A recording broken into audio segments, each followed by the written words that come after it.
మనకు మొదటి నుంచి చాలా విషయాలలో అది ఎయిర్పోర్ట్లు కానీ పోర్ట్లు కానీ రోడ్లు కానీ ఇవన్నీ కూడా చాలా పెద్ద ఎత్తున అదాని కంపెనీలకు వెళ్ళిపోతున్నటువంటిది మనం చూస్తున్నాము. దానికి కారణం ఏంటంటే ఆయనకి వెన్నుదన్నుగా అదానికి వెన్నుదన్నుగా మోడీ అండ్ అమిత్ షా నిలబడి ఉండడం కూడా చూసాము. 80 కోట్ల మందికి పైగానే రేషన్ కార్డుల పైన కావచ్చు, ప్రజా పంపిణీ వ్యవస్థ మీద కావచ్చు ఆధారపడి ఉన్నారు. న్యూ ఎకనామిక్ పాలసీస్ వచ్చిన తర్వాత FCIలో చాలా పనులను ప్రైవేట్ కాంట్రాక్టర్లకు ఇవ్వడం కూడా మొదలెట్టారు. ఇప్పుడు తాజాగా మోడీ గవర్నమెంట్ 2014లో అధికారంలోకి వచ్చిన తర్వాత వాళ్ళు చాలా స్పష్టంగా ఇక ఈ ప్రభుత్వ రంగంలో ఈ పనులన్నీ మనం పెట్టుకోవచ్చు. ఎప్పుడైతే టెండర్స్ పిలుస్తారో ఆ మొత్తం 80కి ఉంటే గోడౌన్లు అన్నీ కూడా అదాని కంపెనీ తీసేసుకో. అన్ని కార్పొరేట్ శక్తుల్లోకి వెళ్ళిపోతాయి. రేవంత్ రెడ్డి గారు కానీ వ్యవసాయ మంత్రి గారు కానీ హైదరాబాద్లో కూర్చొని ఏం చెప్తున్నారు?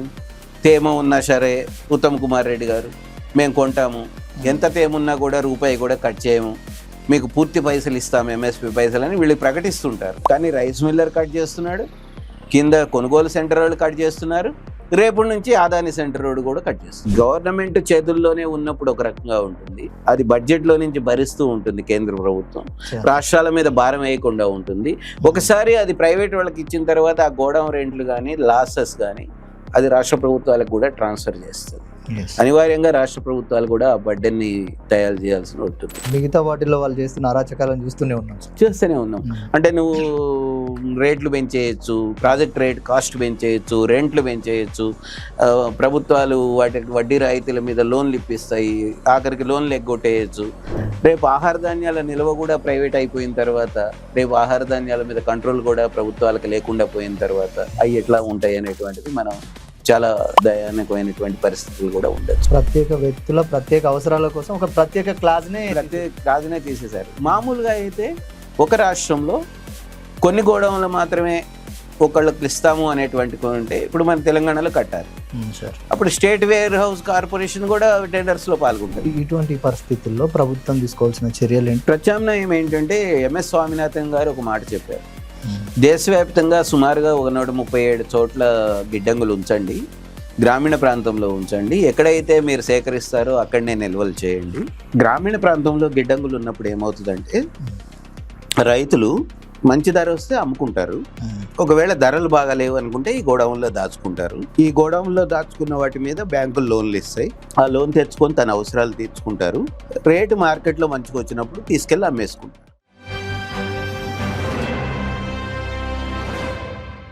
Hello, welcome to 3TV.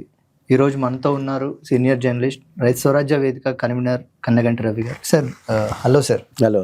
భారత ఆహార నిల్వలు ఇప్పుడు దాని యొక్క పరిస్థితి కావచ్చు, అట్లాగే దాదాపు భారతదేశంలో 80 కోట్ల మందికి పైగానే అది రేషన్ కార్డుల పైన కావచ్చు, ప్రజా పంపిణీ వ్యవస్థ మీద కావచ్చు ఆధారపడి ఉన్నారు. ఇటువంటి ఈ ఆహార నిల్వల మీద ఈ కొన్ని కార్పొరేట్ కంపెనీల యొక్క పెత్తనం కావచ్చు కానీ, లేదంటే ప్రభుత్వాలు వాళ్ళకి ఇస్తున్నటువంటి కొన్ని ప్రత్యేకమైనటువంటి హక్కులు కావచ్చు, వీటన్నిటిని ఎలా చూడాలి? ప్రస్తుతం వాటి పరిస్థితి ఎలా ఉంది?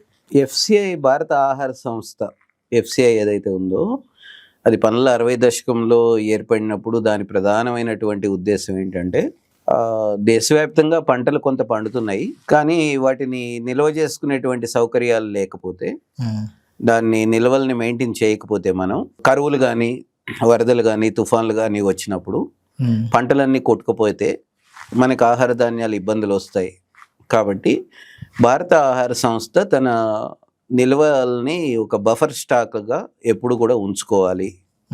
అట్లా ఉంటే మాత్రమే ఇంత పెద్ద దేశంలో ఇంత పెద్ద జనాభాకి ఆహారం సప్లైలో ఇబ్బందులు లేకుండా కొనసాగించవచ్చు అనేటువంటిది అప్పుడు ఉన్నటువంటి కేంద్ర ప్రభుత్వాలు నిర్ణయించినాయి. ఆ మేరకు దేశవ్యాప్తంగా చాలా రాష్ట్రాలలో భారత ఆహార సంస్థ గోడౌన్లు అనేటువంటి FCI గిడ్డంగులు అంటాం వాటిని, అవన్నీ చాలా పెద్ద ఎత్తున కట్టారు. వాటిల్లోనే నిల్వ చేస్తారు. సాధారణంగా 2 పద్ధతుల్లో నిల్వ చేస్తారు. ఒకటేమో ఇట్లా పెద్ద పెద్ద గోడౌన్లు కట్టి FCI, అప్పుడు కొన్ని ఎకరాలలో ఆ గోడౌన్లు ఉంటాయి, చాలా జిల్లాలలో దేశవ్యాప్తంగా ఉన్నాయి, తెలంగాణలో కూడా చాలా FCI గోడౌన్లు ఉన్నాయి. ఆ గోడౌన్లు నిండిపోయిన తర్వాత ఇంకా కూడా అదనపు ధాన్యం ఒకవేళ వస్తే దాన్ని నిల్వ చేయడానికి కొన్ని చోట్ల ప్లాట్ఫామ్స్ కట్టి, పెద్ద ఎత్తున సిమెంట్ దిమ్మెల్లాగా పెద్ద ప్లాట్ఫామ్స్ కట్టి పైన రేకుల షెడ్లు వేసేస్తే అక్కడ కూడా స్టాకు నిల్వ చేయడం అనేటువంటిది, వాటి మీద మళ్ళీ ఏదైనా జల్లు కొట్టినా తడవకుండా టార్పాలిన్లు కప్పడం లాంటివి చేస్తూ ఉంటారు. కొన్ని సందర్భాల్లో అవి కూడా నిండిపోతాయి. ఊరికనే బయట ఇక ఎక్కడో చోట ఆ స్థలంలో ఎఫ్సిఐ గోడౌన్లో ఉన్నటువంటి స్థలంలో నిలబెట్టడం అది చేస్తూ ఉంటారు. ఇవే కాకుండా రాష్ట్ర ప్రభుత్వాలు కూడా స్టేట్ వేర్ హౌస్ కార్పొరేషన్ లాంటివి ఏర్పాటు చేసి, తెలంగాణలో కూడా ఉంది, స్టేట్ వేర్ హౌస్ కార్పొరేషన్ ద్వారా చాలా గోడౌన్లు కట్టారు. అట్లా ఆ గోడౌన్లో కూడా ఆ రాష్ట్రానికి సంబంధించిన నిల్వల్ని కూడా నిల్వ చేస్తూ ఉంటారు. వాళ్ళకి పప్పు ధాన్యాలు కావచ్చు, మొక్కజొన్న కావచ్చు, లేకపోతే బియ్యం కావచ్చు, ఈ స్టేట్ వేర్ హౌస్ గోడౌన్లో కూడా ఉంటాయి. మూడో పద్ధతి ఏంటంటే ప్రైవేట్ గోడౌన్స్ కూడా ఉంటాయి. చాలా మంది వాళ్ళ పెట్టుబడి పెట్టి లోన్లు తీసుకొని గోడౌన్లు కట్టి అది ఎఫ్సిఐకి రెంట్కి ఇస్తారు. సెంట్రల్ వేర్ హౌస్ కార్పొరేషన్ సంస్థకి లోన్లు ఇస్తారు, అక్కడ కూడా నిల్వలు చేస్తారు. ఈ 3 పద్ధతులు ఉన్నాయి. సెంట్రల్ వేర్ హౌస్ కార్పొరేషన్ కింద, ఎఫ్సిఐ కింద, మన స్టేట్ వేర్ హౌస్ కార్పొరేషన్ కింద, అట్లాగే ప్రైవేట్ గోడౌన్లో రెంట్కి తీసుకొని కూడా పెట్టేటువంటి పద్ధతి ఉంటూ వచ్చింది. ప్రధానంగా రేకులు, షెడ్లు, ఈ పద్ధతిలో ఉన్నటువంటి గోడౌన్లు ఇవన్నీ. అయితే దేశవ్యాప్తంగా ప్రతి రాష్ట్రంలోనూ అన్ని పంటలు పండవు కనుక ఏ రాష్ట్రంలో ఏ పంటలు ఎక్కువ పండుతాయో ఆ రాష్ట్రంలో ఆ పంటని నిల్వ చేసి మిగతా రాష్ట్రాలకు అక్కడి నుంచే లారీల ద్వారా సప్లై చేయడము, లేదా రైల్వే ట్రాక్స్ ద్వారా సప్లై చేయడం అనేటువంటి చేస్తారు. ఆ వచ్చినటువంటి సరుకు ఆయా రాష్ట్రాల్లో గోడాముల్లో ఉండి ప్రతి నెల రేషన్ షాపుల ద్వారా రేషన్ కార్డుల మీద వాటిని పంపిణీ చేయడం అనేది జరుగుతుంది. ప్రధానంగా ఇప్పుడు దేశవ్యాప్తంగా మన దగ్గర అయితే బియ్యం సప్లై చేస్తారు, నార్త్లో అయితే గోధుమలు సప్లై చేస్తారు. కొన్ని సందర్భాల్లో కందిపప్పు ఇచ్చేవాళ్ళు, కొన్ని సందర్భాల్లో వంట నూనెలు ఇచ్చేవాళ్ళు, కొన్ని సందర్భాల్లో గతంలో కెరోసిన్ ఇచ్చేవాళ్ళు. ఇట్లాంటివన్నీ రకరకాల ఉత్పత్తులు ఎఫ్సిఐ ద్వారా వస్తుండే. ప్రస్తుతం మాత్రం ప్రధానంగా గోధుమలు, బియ్యం మాత్రమే సరఫరా చేస్తున్నారు. అయితే తర్వాత కాలంలో న్యూ ఎకనామిక్ పాలసీస్ వచ్చిన తర్వాత ఎఫ్సిఐలో చాలా పనులని ప్రైవేట్ కాంట్రాక్టర్లకు ఇవ్వడం కూడా మొదలెట్టారు. ఉదాహరణకి అక్కడ హమాలీలని కాంట్రాక్ట్కి ఇచ్చేయడం, హమాలీ పనులని. ఎఫ్సిఐకి కూడా ఉంటారు హమాలీలు, కానీ చాలా సందర్భాల్లో ఆ గోడౌన్లో బయట హమాలీలకు కాంట్రాక్ట్కి ఇచ్చేసి కాంట్రాక్టర్లు హమాలీలను తీసుకొచ్చి లోడింగ్ అన్లోడింగ్ పనులన్నీ వాళ్ళు చేయడము, గోడౌన్ మెయింటెనెన్స్ చేయడానికి కాంట్రాక్ట్కి ఇవ్వడము, ఇట్లాంటివన్నీ కూడా చిన్నగా మొదలైనవి. ఇప్పుడు తాజాగా మోడీ గవర్నమెంట్ 2014లో అధికారంలోకి వచ్చిన తర్వాత వాళ్ళు చాలా స్పష్టంగా ఇక ఈ ప్రభుత్వ రంగంలో ఈ పనులన్నీ మనం పెట్టుకోవద్దు.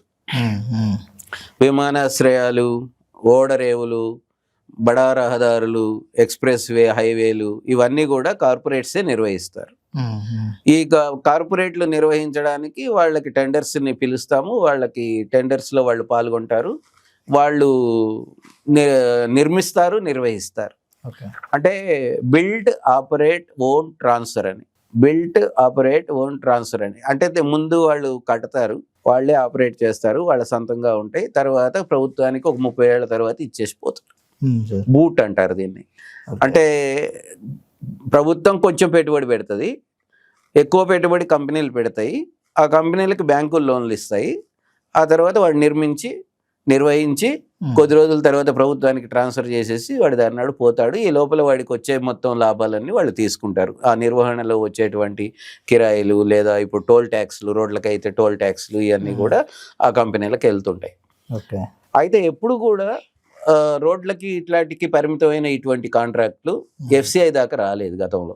కానీ 2022లో ఎఫ్సిఐ ఒక నిర్ణయం చేసింది ఏంటంటే, ఇప్పుడు నిర్వహిస్తున్న పద్ధతుల్లో కాకుండా స్టీల్ క్యాన్లు లాగా ఉంటాయి, సైలోస్ అంటాం వాటిని, స్టీల్తో చేస్తారు.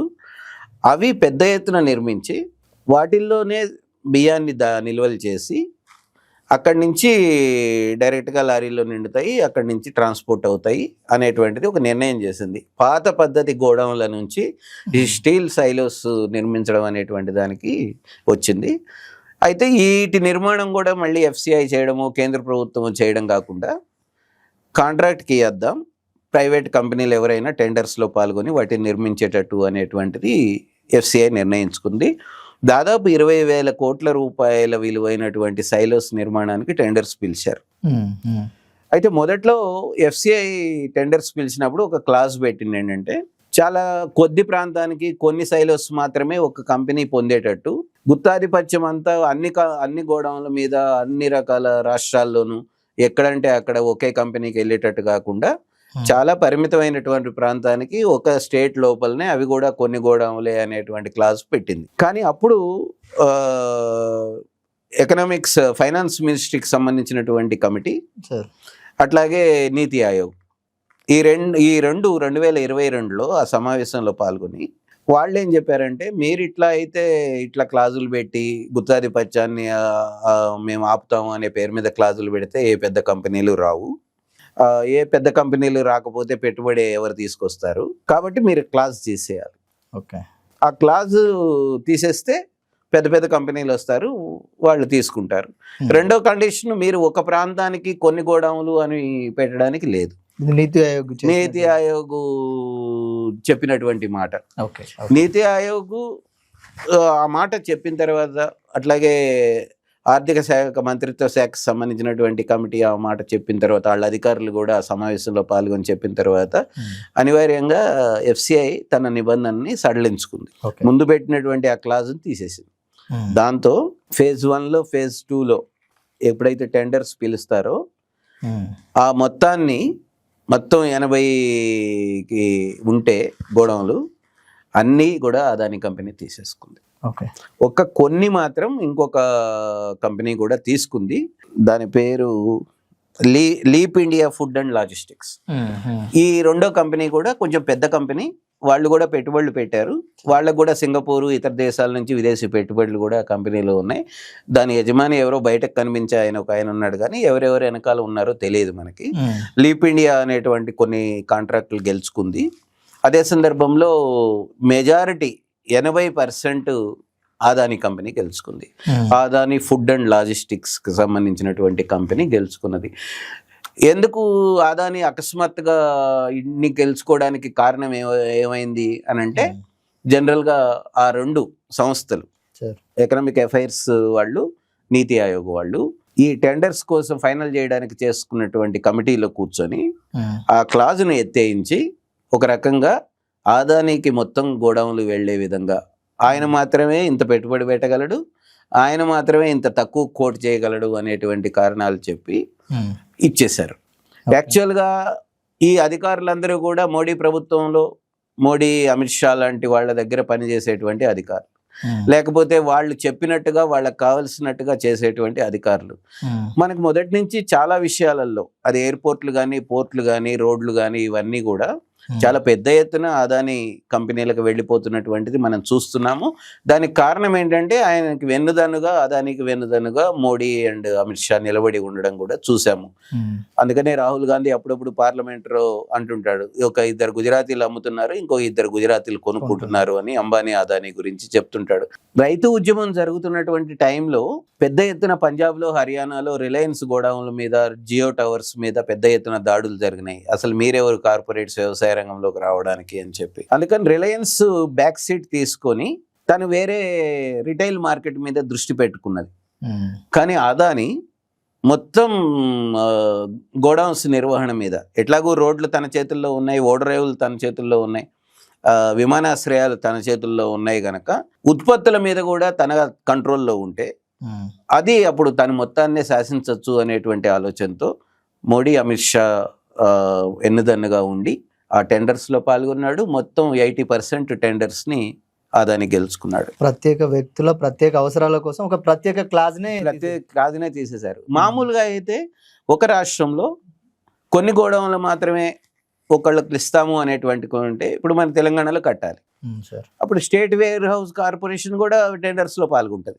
మన రాష్ట్ర స్టేట్ వేర్ హౌస్ కార్పొరేషన్ కూడా మేము కూడా పెట్టుబడి పెడతాము, మా రాష్ట్రంలో మేమే కట్టుకుంటామని చెప్పడానికి ఉంటుంది. లేదా ఈ రాష్ట్రంలో ఉన్న ఇంకొక చిన్న కాంట్రాక్టర్లు ఎవరైనా ఇక్కడ కాంట్రాక్టర్లు కట్టడానికి వస్తారు ముందుకి. అట్లాగే వేరు రాష్ట్రాల్లో చిన్న కాంట్రాక్టర్లు కొంతమంది వచ్చేవాళ్ళు, ఆ స్టేట్ వేర్ హౌస్ కార్పొరేషన్లు కూడా పోటీలో ఉండేవి, వాళ్ళు కూడా బిడ్స్ గెలుచుకునేవాళ్ళు. ఇట్లా ఎప్పుడైతే గుత్తాధిపత్యాన్ని నుంచి తీసేసి ఆ క్లాజును తీసేసి, ఒకళ్ళ చేతుల్లోకి పోకుండానే ఉండాలని పెట్టిన క్లాజును తీసేసి, ఎవరు ఏ రాష్ట్రంలోనైనా ఎన్నైనా పాడుకోవచ్చు అనేటువంటి క్లాజును చేర్చారో, అప్పుడు అదాని కోసం చేర్చినటువంటి మార్పు అనేది. అయితే ఈ విషయం కూడా మరి ప్రపంచానికి తెలియదు ఇన్ని రోజులు. మొన్న 30వ తారీఖు నాడు, మే 30వ తారీఖు నాడు న్యూస్ మినిట్ ఒక స్టోరీ చేసింది. మొత్తం ఇంటర్నల్గా డాక్యుమెంట్లు అన్నిటినీ సేకరించారు వాళ్ళు. అసలు మొదట టెండర్స్ ఎప్పుడు పిలిచారు, నీతి ఆయోగ్ ఏం ఉత్తరాలు రాసింది, ఫైనాన్స్ మినిస్ట్రీ వాళ్ళు ఏం ఉత్తరాలు రాశారు, వాళ్ళ కమిటీ వాళ్ళు, ఎకనామిక్ అఫైర్స్ వాళ్ళు, ఆ తర్వాత టెండర్స్ కొటేషన్స్లో ఏం మార్పులు వచ్చినాయి, ఈ డాక్యుమెంట్లన్నీ ఆర్టీఐ ద్వారా సంపాదించి వాళ్ళు పబ్లిష్ చేశారు స్టోరీని. అప్పుడు దాకా ప్రపంచానికి ఈ గోడౌన్లన్నీ అదాని కొట్టేశాడు అనేటువంటి విషయం కూడా తెలియదు. ఎప్పుడైతే ఆ స్టోరీ బయటకు వచ్చిందో అది అప్పుడు మనం తెలుగులో కూడా నేను ఒక వ్యాసం రాశాను. చాలా మందికి తర్వాత న్యూస్ పేపర్లలో వచ్చింది. అప్పుడు మాత్రమే అదాని పెద్ద ఎత్తున ఎఫ్సిఐ గోడౌన్లన్నింటినీ కబ్జా పెట్టుకొని తన చేతుల్లోకి టెండర్స్ గెలుచుకొని ఉన్నాడు. ఇప్పుడు అన్ని రాష్ట్రాల్లోనూ తన ఆధ్వర్యంలోనే గోడౌన్ల స్టీల్ సైలోస్ యొక్క నిర్మాణం జరుగుతున్నది.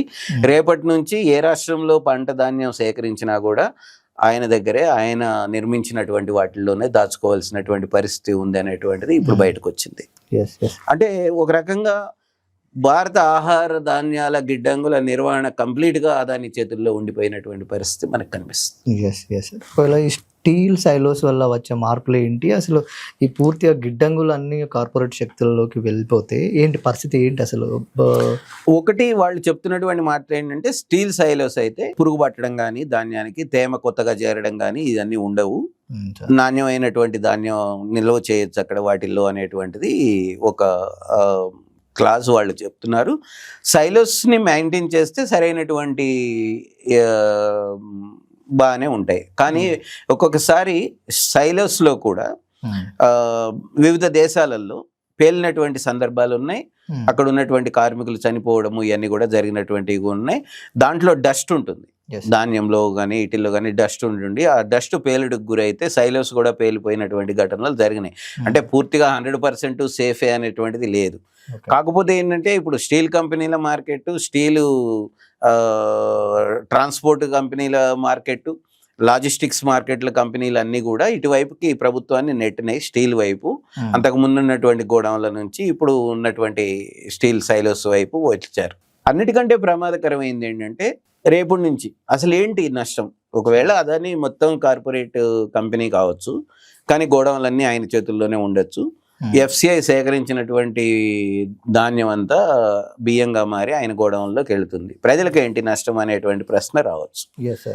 సాధారణంగా ఏం జరుగుతుందంటే రాష్ట్రంలో వేరు వేరు రాష్ట్రాలలో అక్కడ పండినటువంటి పంటలు నిల్వ ఉండి ఆ నిల్వ అవసరమైనప్పుడు ప్రభుత్వం చేతుల్లోనే ఉండి ఎక్కువైనా తక్కువైనా సరఫరా చైన్లో ప్రభుత్వం ఆధిపత్యం ఉంటే ఏంటంటే ప్రజల అవసరాలకు అనుగుణంగా నిర్ణయాలు తీసుకుంటారు, సప్లై చైన్ని మేనేజ్ చేస్తారు, సప్లై చేయగలుగుతారు, ప్రజలకు అందుబాటులో అయినటువంటి ధరలను కూడా వాళ్ళు ఉంచగలుగుతారు. ట్రాన్స్పోర్టేషన్ కావచ్చు, నిల్వ కూడా కావచ్చు, ఖర్చుతో కూడుకున్నాయి కనుక ప్రభుత్వం చేతుల్లోనే ఉంటే అది ఖచ్చితంగా అందుబాటు ధరల్లో ఉండి ప్రజలకు అవసరమైనటువంటి సమయానికి రాత్రిపూట వర్షం వచ్చినా వరద వచ్చినా పూర్తిగా ప్రజలకు అవసరమైనటువంటి టైంలో వెళ్ళగలుగుతాయి. ఎప్పుడైతే ప్రైవేటు గిడ్డంగులుగా మారిపోయినాయో అప్పుడు ముందు క్వాలిటీ ప్రమాణాల దగ్గర నుంచి సమస్యలు మొదలవుతాయి. ఒకటి, ఇప్పుడు తెలంగాణలో రైతుల అనుభవం ఏంటంటే రైతులు ధాన్యాన్ని పండిస్తున్నారు, ఆరబోసుకోవడానికి ఎక్కడ ప్లాట్ఫామ్స్ లేవు, గ్రామాలలో రోడ్ల మీద ఆరబోస్తున్నారు, లేదా పొలాల్లోనే ఒక పట్ట వరిసి ఆరబోస్తున్నారు. అక్కడ పూర్తిగా తేమ పోవట్లేదు, వాళ్ళు అక్కడ కొనుగోలు కేంద్రానికి తీసుకొస్తున్నారు.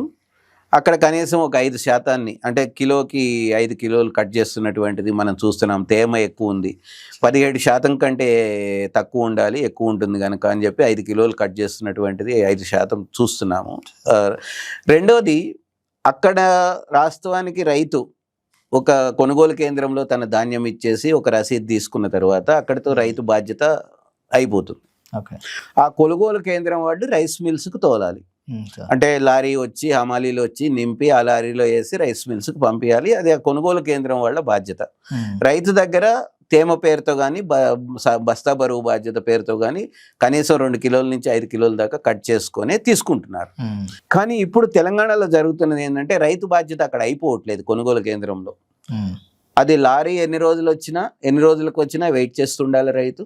లారీ వచ్చి హమాలీలు కూడా వచ్చి నింపిన తర్వాత రైస్ మిల్స్ దగ్గరికి వెళ్ళిన తర్వాత రైస్ మిల్లర్ వాడు గేట్ దగ్గర ఆపి చెప్తాడు, ఆ సంచిలో నుంచి వడ్లను తీసి నీది చాలా తేమ ఉంది కాబట్టి నేను 15% కట్ చేస్తాను.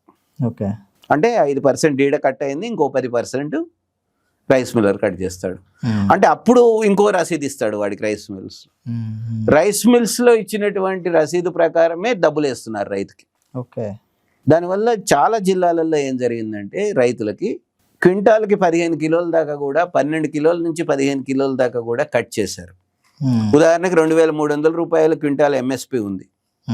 ఎప్పుడైతే ఒక 12 నుంచి 15 కిలోలు కట్ చేస్తారో సుమారుగా 350 రూపాయల నుంచి 400 రూపాయలకు రైతుకి కట్ అయిపోతాయి. అంటే 2,350 ఎంఎస్పి అని చెప్పొచ్చు, కానీ అంతిమంగా చేతికి వచ్చేసరికి 2,000 కూడా ఉండకపోవచ్చు. ఎందుకు? రైస్ మిల్లరు క్వాలిటీ బాగలేదు, తేమ ఎక్కువ ఉందని చెప్పి కట్ చేస్తున్నటువంటి పరిస్థితి కనపడుతుంది. రేపు రైస్ మిల్లరు అదాని నిర్మించినటువంటి సైలోస్ దగ్గరికి అవి పంపిస్తాడు మిల్లు బట్టి బియ్యాన్ని. క్వాలిటీ బాగలేదు, అనుకున్నటువంటి ప్రమాణాల ప్రకారం బియ్యం లేవు అని చెప్పి వాడు తిప్పి పంపితే అది రైస్ మిల్లుకి నష్టం. ఎందుకంటే ప్రైవేట్ గోడౌన్లో దాచే ముందు వాడేం చెప్తాడు, నేను లోపల దాయాలంటే నేను అనుకున్న ప్రమాణాల ప్రకారం బియ్యం ఉండాలి అని అనొచ్చు. అప్పుడు వాడు తిప్పి పంపచ్చు. రైస్ మిల్లర్ వచ్చి ఏం చేస్తాడు, బాబు నీ వల్ల నాకు నష్టం జరిగిందని నెక్స్ట్ సీజన్లో రైతు దగ్గర మరింత కోత వేయచ్చు. క్వాలిటీ ప్రమాణాల పేరుతో అసలు నువ్వు తేమ ఇది వేస్తే నేను కొనని రిజెక్ట్ చేయొచ్చు. రేవంత్ రెడ్డి గారు కానీ వ్యవసాయ మంత్రి గారు కానీ హైదరాబాద్లో కూర్చొని ఏం చెప్తున్నారు, తేమ ఉన్నా సరే ఉత్తమ్ కుమార్ రెడ్డి గారు మేము కొంటాము, ఎంత తేమ ఉన్నా కూడా రూపాయి కూడా కట్ చేయము, మీకు పూర్తి పైసలు ఇస్తాము ఎంఎస్పి పైసలు అని వీళ్ళు ప్రకటిస్తుంటారు. కానీ రైస్ మిల్లర్ కట్ చేస్తున్నాడు, కింద కొనుగోలు సెంటర్ వాళ్ళు కట్ చేస్తున్నారు, రేపటి నుంచి ఆదాని సెంటర్ రోడ్ కూడా కట్ చేస్తారు. అంటే క్వాలిటీ పేరుతో రైతుకు అంతిమంగా కోతబట్టేటువంటి ప్రమాదం కూడా ఒకటి ఉన్నది. రెండవది, ఒకసారి గిడ్డంగుల్లో సైలోస్లో చేరిన తర్వాత బియ్యము వాడు మెయింటెనెన్స్ పెరుగుతుందనే పేరు మీద రెంట్లు పెంచవచ్చు. ఓకే. ఇప్పుడు ఎఫ్సిఐ గోడౌన్లో ఉన్నటువంటి బియ్యం విలువ సుమారుగా 39 రూపాయలు ఉంది, 40 రూపాయలు ఉంది ఒక కిలో. అంటే రైతుల దగ్గర కొని మిల్లు పట్టించి దాచినటువంటి బియ్యం విలువ కిలోకి 39 రూపాయలు ఉంది. రేపు వాడికి రెంట్ కట్టాలి, రెంట్తో పెరిగేదానికి 45, 48 అవుతుంది. అప్పుడు ప్రజలకు ఇచ్చేటువంటి చౌకదారుల బియ్యం కూడా పెంచాల్సి వస్తుంది. అది రాష్ట్ర ప్రభుత్వాల మీద బర్డెన్ కావచ్చు. ఒకప్పుడు చాలా తక్కువ రేటుకే ఇచ్చినటువంటి కేంద్ర ప్రభుత్వము సబ్సిడీ బియ్యాన్ని ఇప్పుడు 22.5 చేసింది. ఓకే. రాష్ట్ర ప్రభుత్వం ఆ డబ్బులు కట్టాలి. 22 రూపాయలు 50 పైసల కాడికి రాష్ట్ర ప్రభుత్వం కేంద్రం దగ్గర కొనుక్కోవాల్సి వస్తుంది. కేంద్రం ఇచ్చేటువంటి రేషన్ కార్డులు కొన్నే. ఇప్పుడు ఉదాహరణకి మన 55 లక్షల కార్డులు మాత్రమే కేంద్రం ఇచ్చింది రాష్ట్రంలో, కానీ మన దగ్గర 1,05,00,000 కార్డులు ఉన్నాయి. అంటే ఇంకొక 50 లక్షల కార్డులు రాష్ట్ర ప్రభుత్వం అదనంగా ఇచ్చింది. ఈ అదనంగా ఇచ్చిన రేషన్ కార్డుల కోసం బియ్యం ఎక్కడి నుంచి వస్తాయి, కేంద్రం దగ్గర కొనుక్కోవాలి. కేంద్రం దగ్గర కొనుక్కోవడానికి వెళ్ళినప్పుడు ఇప్పుడు 22 రూపాయలు 50 పైసలకి ఇస్తున్నారు. రేపు ఆదాని గోడౌన్లో దాచిన తర్వాత రెంట్ పెరిగింది అని చెప్పి 29 రూపాయలు చేశాడు అనుకోండి కిలోని, అంటే కిలోకి ఒక 6-7 రూపాయలు పెంచాడు అనుకోండి, అది రాష్ట్ర ప్రభుత్వ బడ్జెట్ మీద భారం. ఓకే. అప్పుడు రాష్ట్ర ప్రభుత్వం నేను ఇప్పుడు రూపాయి కిలో బియ్యం ఇస్తున్నా అంటున్నది, నేను ఇవ్వలేకపోతున్నా అని చెప్పి బియ్యం కట్ చేయొచ్చు, రేషన్ కార్డులు కట్ చేయొచ్చు, లేదా మినిమం రేట్లు ఏవో పెట్టచ్చు. అంటే రాష్ట్ర ప్రభుత్వ బడ్జెట్లో మీద కూడా భారం పడేటువంటి అవకాశం ఉన్నది. అంటే గవర్నమెంట్ చేతుల్లోనే ఉన్నప్పుడు ఒక రకంగా ఉంటుంది, అది బడ్జెట్లో నుంచి భరిస్తూ ఉంటుంది కేంద్ర ప్రభుత్వం, రాష్ట్రాల మీద భారం వేయకుండా ఉంటుంది. ఒకసారి అది ప్రైవేట్ వాళ్ళకి ఇచ్చిన తర్వాత ఆ గోడౌన్ రెంట్లు కానీ లాసెస్ కానీ అది రాష్ట్ర ప్రభుత్వాలకు కూడా ట్రాన్స్ఫర్ చేస్తుంది. అనివార్యంగా రాష్ట్ర ప్రభుత్వాలు కూడా ఆ బడ్డెన్ని తయారు చేయాల్సి ఉంటుంది. రెండవది, ఒకసారి దేశంలో అనుకోకుండా కరువు వచ్చింది. రాష్ట్ర ప్రభుత్వాలు కేంద్ర ప్రభుత్వం గోడౌన్లో ధాన్యాలు బియ్యం ఉన్నప్పుడు ఒక రకంగా ఉంటుంది, ప్రైవేటెడ్ గోడౌన్లో ఉన్నప్పుడు వాడు దాన్ని తీసుకెళ్లి బయట మార్కెట్లో వాడు చేసుకుంటే వాడు ఎప్పుడు మేనేజ్ చేస్తే, ఇప్పుడు రైస్ మిల్లర్స్ ఏం చేస్తున్నారు, రాష్ట్ర ప్రభుత్వం ధాన్యం ఇస్తుంది కొని, కానీ వాళ్ళు మిల్లు పట్టించి వాటిని బయట అమ్ముకుంటున్నారు. ఎఫ్సిఐకి మళ్ళీ బియ్యం ఇవ్వాల్సి వచ్చినప్పుడు బీహార్ నుంచి కొనుక్కొచ్చి బియ్యం ఇస్తున్నారు. అంటే మంచి బియ్యం అంతా వాళ్ళు బిల్లు పట్టించి అమ్మేసుకొని ఎఫ్సిఐకి టైంకి ఇవ్వాలి కనుక ఆ టైం ప్రకారం వాళ్ళు బియ్యాన్ని బయట కొనుక్కొచ్చి లేదా రేషన్ షాపుల మీద ఇచ్చిన బియ్యాన్ని కూడా మళ్ళీ కొని వెనక్కిస్తున్నటువంటిది అనేక కథనాలు, అనేక కుంభకోణాలు దాని చుట్టూతో ఉన్నాయి. రేపు అదాని కూడా పెద్ద ఎత్తున అదే పని చేయడం ఏముంది, దేశంలో 60-70 లక్షల టన్నుల బియ్యం తన చేతుల్లో ఉన్న తర్వాత అసలు ప్రజల ఆకలితో ఆడుకోవడమే కదా అది. నేను బియ్యం ఇస్తేనే రేషన్ షాపులకు బియ్యం వెళ్తాయి, నా గోడౌన్లో నుంచి బియ్యం వెళ్తేనే రేషన్ కార్డుల మీద పేదలకు బియ్యం అందుతున్నాయనే పరిస్థితి ఉంటే అప్పుడు ఒక కార్పొరేట్ కంపెనీ ప్రభుత్వాన్ని ఆటాడిస్తుంది. ఎస్ ఎస్ మిగతా వాటిల్లో వాళ్ళు చేస్తున్న అరాచకాలను చూస్తూనే ఉన్నాం సార్. చేస్తూనే ఉన్నాం. అంటే నువ్వు రేట్లు పెంచేయచ్చు, ప్రాజెక్ట్ రేట్ కాస్ట్ పెంచేయచ్చు, రెంట్లు పెంచేయచ్చు, ప్రభుత్వాలు వాటికి వడ్డీ రాయితీల మీద లోన్లు ఇప్పిస్తాయి, ఆఖరికి లోన్లు ఎగ్గొట్టేయచ్చు. మాకు లాస్ వచ్చిందని చెప్పి మేము ఇవన్నీ కట్టాము, మాకు లాస్ వచ్చిందంటే వీళ్ళు రుణమాఫీ చేసేస్తాడు రేపు నుంచి అమిత్ షా మోడీ మళ్ళీ పూనుకొని ఆదాని ఇవన్నీ అప్పులు తీసుకొని కడతాడు. ఈ అప్పులన్నింటినీ వాళ్ళు మాఫీ చేస్తారు. బియ్యం తీసుకెళ్ళి వాడి చేతుల్లో పోస్తారు. ప్రజల ఆహార భద్రతని ప్రమాదంలో పడుతుంది. అంటే అనేక విషయాలు ప్రభుత్వం చేతుల్లో ఉన్నప్పుడు ఒక రకంగా ఉంటాయి, అనేక విషయాలు ప్రైవేటైజ్ అయ్యి కార్పొరేట్ల చేతుల్లోకి వెళ్ళిన తర్వాత మరో రకంగా మారిపోతాయని మనం చూస్తున్నాం. ఇప్పటికే జియో వచ్చినప్పుడు ఫ్రీగా పంచారు, 3 నెలలు ఫ్రీగా ఇచ్చారు సార్. ఇప్పుడు జియో బిల్లులు వాయించేస్తున్నాం. ఇంటర్నెట్ కూడా అంతే, బిల్లులు పెరిగిపోతా ఉన్నటువంటి పరిస్థితిని చూస్తున్నాం. ఫోన్ బిల్లులు, ఇంటర్నెట్ బిల్లులు ఎంతగా పెరిగినాయో, టెలికాం రంగం పూర్తిగా ప్రైవేటైజ్ అయిన తర్వాత మనం చూస్తున్నాము. ఇప్పుడు స్కూళ్ళు ప్రైవేటైజ్ అయిపోయిన తర్వాత ఫీజులు ఎట్లా పెరుగుతున్నాయో చూస్తున్నాము. హాస్పిటళ్ళు ప్రైవేటైజ్ అయిపోయిన తర్వాత వైద్యం ఖర్చులు ఎంత పెరిగిపోయినాయో చూస్తున్నాము.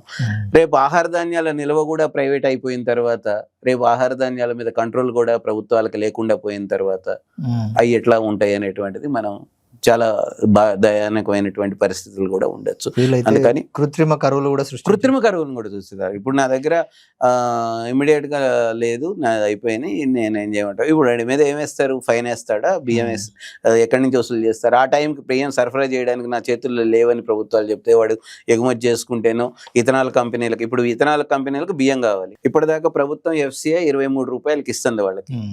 రేపు వాడు ఏ రేటుకైనా ఎంతకైనా ఇథనాల్ కంపెనీలకు అమ్ముకుంటే ఆ బియ్యాన్ని తీసుకెళ్ళి నీకు నిజంగా రేషన్ కార్డుల మీద ఇవ్వడానికి కావాల్సిన బియ్యం సరఫరాలో కొరత ఏర్పడితే, లేదా రాష్ట్ర ప్రభుత్వం అదనంగా మాకు బియ్యం కావాలని కోరినప్పుడు సప్లై టైంకి చేయలేకపోతే అప్పుడు ఏంటి పరిస్థితి? అందుకని పేదల ఆకలి మీద వ్యాపారం చేయడము, పేదల ఆకలిని కార్పొరేట్ల చేతుల్లో పెట్టడము అనేటువంటిది చాలా ప్రమాదకరమైంది అనేది అనుకుంటున్నాము.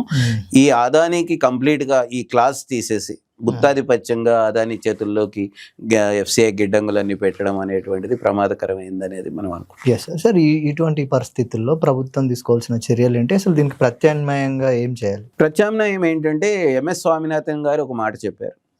దేశవ్యాప్తంగా సుమారుగా 137 చోట్ల గిడ్డంగులు ఉంచండి, గ్రామీణ ప్రాంతంలో ఉంచండి, ఎక్కడైతే మీరు సేకరిస్తారో అక్కడనే నిల్వలు చేయండి, అవసరమైనప్పుడు మాత్రమే బయట ప్రాంతాలకు సరఫరా చేయండి. కానీ ప్రధానంగా ఎక్కడ అవసరమో, ప్రజలకు ఏది అవసరమో అవన్నీ ఉత్పత్తులు ఆ ప్రజల మధ్యలోనే ఉంచండి. ఒక భరోసా కూడా ఉంటుంది వాళ్ళకి, మాకు ఆకలి రాకుండా మా గోడౌన్లో మాకు ఉన్నాయి అనేటువంటి భరోసా ఉంటుందనే మాట చెప్పాడు ఆయన. రెండోది ఆయన ఏం చెప్పాడంటే, ప్రతి 5 కిలోమీటర్లకి ఒక మార్కెట్ యార్డ్ని పెట్టండి, ఆ మార్కెట్ యార్డ్లోనే గోడౌన్లు కట్టండి. అప్పుడు గోడౌన్లు అన్నీ కూడా మార్కెట్ యార్డ్ కంట్రోల్లో ఉంటాయి, రైతు కమిటీల కంట్రోల్లో ఉంటాయి అనేటువంటి సలహా కూడా ఆయన ఇచ్చాడు. ప్రతి 5 కిలోమీటర్లకు ఒకటి కట్టమన్నాడు. మూడోది ఏం చెప్పాయంటే, నాబార్డు వాళ్ళు గ్రామీణ బండార్ యోజన అని ఒక స్కీమ్ కూడా పెట్టారు. అంటే గ్రామీణ ప్రాంతంలో గిడ్డంగులు కట్టుకోవడానికి, దాని కింద కూడా తెలంగాణలో చాలా గిడ్డంగులే కట్టుకోగలిగాం.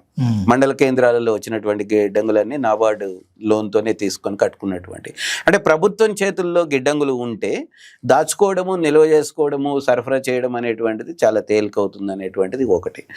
ఇప్పుడు మన ఉద్దేశం కూడా ఏంటంటే, తెలంగాణలో సుమారుగా 1000 సహకార సంఘాలు ఉన్నాయి, ఇంకొక 500-600 రైతు ఉత్పత్తిదారుల కంపెనీలు ఉన్నాయి.